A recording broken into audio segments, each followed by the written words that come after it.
How to see recently watched videos on YouTube. If you want to find videos you've recently watched on YouTube, this video will show you how to access your YouTube watch history.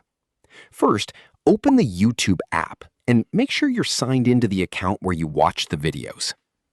Now, tap your profile picture in the bottom right corner. Tap on Settings and select Your Data in YouTube.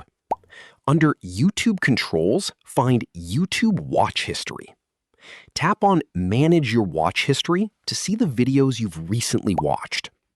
Here, you can scroll through your watch history and tap any video to watch it again.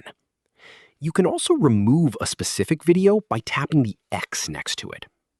If you want to delete multiple videos, tap Delete and choose an option such as Today, Custom Range, or All Time. That's how you can find your recently watched videos and manage your YouTube watch history. If you find this video helpful, click on like, share, and subscribe for more videos.